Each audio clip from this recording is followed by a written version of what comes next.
Senior anchor person और तज्जिया car Suhail Waraich ने कहा है कि 1947 में अपने क़याम के बाद से ही जिन्ना का बनाया हुआ पाकिस्तान एक भंवर या गुमहनगेरी में फंसा हुआ है। बज़ाहिर पाकिस्तान एक जमहूरी मुल्क है, मगर मसला ये है कि अभी तक ये तय नहीं हो पाया कि यहाँ सिविलियन बालादस्ती कायम होनी है या इसे जर्नलों और जजों ने चलाना है। रोजनामा जंग के लिए अपनी ताज़ा सियासी तजिए में सुहेल वड़ैच कहते हैं कि इस अहम तरीन सवाल के माजी में दो जवाब दिए गए हैं। एक जवाब यह है कि सिविलियंस की बालादस्ती सिर्फ और सिर्फ जद्दोजहद या बगावत के नतीजे में हासिल हो सकती है। हमें तारीख से दूसरा जवाब यह मिलता है कि सिविलियन की बालादस्ती बगावत के नतीजे में कायम नहीं हो सकती, क्योंकि ताकतवर इस कदर मजबूत होते हैं कि वो ऐसी किसी कोशिश को बआसानी से कुचल देते हैं। लिहाजा सिविलियन बालादस्ती कायम करने के लिए जरूरी है कि निज़ाम के अंदर रहा जाए और आहिस्ता आहिस्ता कारकर्दगी और दानिश दिखाते हुए अपनी स्पेस बढ़ाई जाए। सीनियर सहाफ़ी के मुताबिक अगर आज का सियासी निज़ाम देखा जाए तो साफ नजर आता है कि ये दूसरे फार्मूले के मुताबिक चल रहा है। इस वक्त हुकूमत में शामिल सियासी अनासिर का ख्याल है कि वक्त के साथ साथ जब वो कारकर्दगी दिखाएंगे तो इनकी स्पेस बढ़ती जाएगी और वो रियासत में मौसर किरदार अदा करने के काबिल हो जाएंगे। सियासी अनासिर की इस खुशफहमी की अक्सर हौसला शिकनी की जाती है, लेकिन फिलहाल ताकतवर इदारे और हुकूमत के इत्तेहादी सियासी अनासिर के पास मिलकर चलने के अलावा और कोई रास्ता नहीं है। इन दोनों की मुश्तरका सियासी मुखालिफ तहरीक इंसाफ इन्हें मजबूर करती है कि वो इकट्ठे मिलकर चले, लिहाजा वो इकट्ठे चल रहे हैं।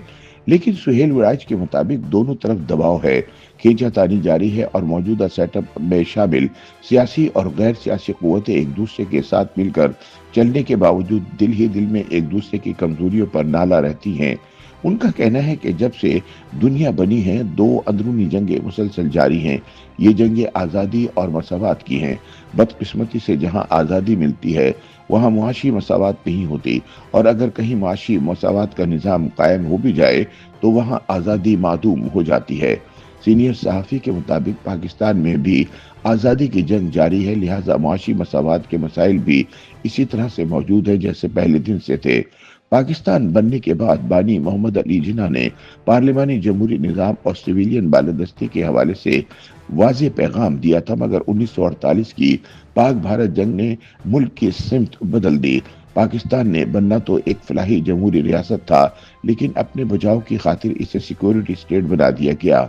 अब मसला ये है कि एक सिक्योरिटी स्टेट में सिविलियन बालादस्ती हर वक्त खतरे में रहती है, क्योंकि रियासत अपनी सिक्योरिटी के हवाले से इस कदर हसास होती है कि इसे सिविलियन से ये खौफ रहता है कि वो कौमी मफाद की हिफाजत करते हुए किसी कोताही के मुर्तकिब ना हो जाएं। इसीलिए सिक्योरिटी रियासत ज्यादा से ज्यादा ताकत और इख्तियार अपने पास रखती है ताकि रियासत को ज्यादा से ज्यादा महफूज रख सके। लेकिन इस पॉलिसी के नतीजे में अवाम ला ताल्लुक हो जाते हैं, पार्लियामान को इख्तियारात नहीं मिलते, जर्नल और जज या फिर दोनों आमराना शख्सियात इतनी ताकतवर हो जाती हैं कि इनके सियासी फैसलों से लोग मायूस हो जाते हैं। सुहेल वड़ैच का कहना है कि चेयरमैन सेनेट यूसुफ रजा गिलानी की जानिब से सेनेटर एजाज चौधरी के प्रोडक्शन आर्डर इसी तजादाती गुमनगिरी को जाहिर करते हैं। इदारों का नुक्ता नजर है कि सेनेटर एजाज चौधरी 9 मई को लाहौर में फौजी तनसीबात पर होने वाले हमलों के मरकजी किरदार हैं, जबकि चेयरमैन सेनेट की राय में गिरफ्तार सेनेटर को ऐवान में बुलाना चेयरमैन का पार्लिमानी इख्तियार है। इस तजाद से सिविल और फौजी सोच में फर्क भी जाहिर होता है और सिविलियन बालादस्ती की राह में अनगिनत रुकावटों का अंदाजा भी हो जाता है। सीनियर सहाफ़ी के मुताबिक कहने वाले कहते हैं कि 9 मई के वाक़े में गिरफ्तार कई मर्द जन छोड़े जा चुके हैं, लिहाजा एक सेनेटर की ऐवान में हाजिरी से क्या फर्क पड़ जाएगा। ऐवान से निकलने के बाद इसने दोबारा जेल ही जाना है, लिहाजा चाहे दिखावे के लिए ही सही कम से कम इतनी सिविलियन बालादस्ती तो मान ली जाए।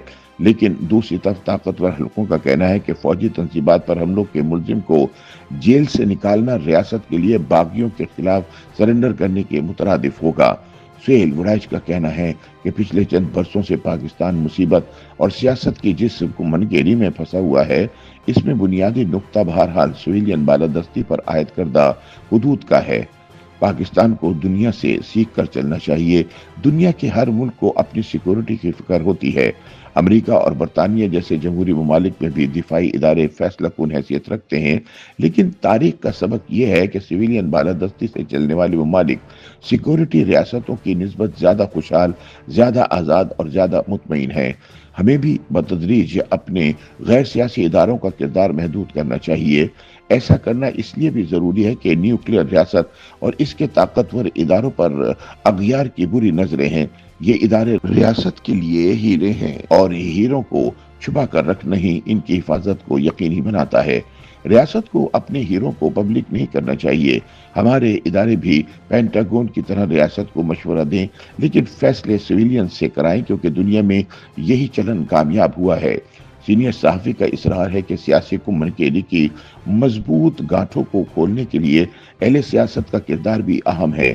اگر وہ اسی طرح غیر سنجیدگی سے منتخب ایوانوں کی کارروائیاں چلائیں گے اور مصالحت نہیں ہونے دیں گے تو سویلین بالادستی کے خواب کی تعبیر سرے سے ممکن نہیں ہوگی۔ اگر ہمیں پاکستان کو جمہوری ٹریک پر چلانا ہے اور کمنکیریوں سے نکلنا ہے تو ہم سب کو اپنے دل بڑے کرنے ہوں گے، اپنے رویوں میں لچک پیدا کرنی ہوگی، ہمیں ماضی کی غلطیوں کی معافی مانگنی ہوگی اور مستقبل میں جمہوری آزادیوں کی ٹھوس ضمانت دینا ہوگی۔ جب تک ہمارے سیاستدان مصالحتی فارمولے تک نہیں پہنچتے، نہ تو پاکستان میں کوئی جمہوریت مستقل رہے گی اور نہ ہی سویلین بالادستی کی طرف سفر شروع ہو سکے گا۔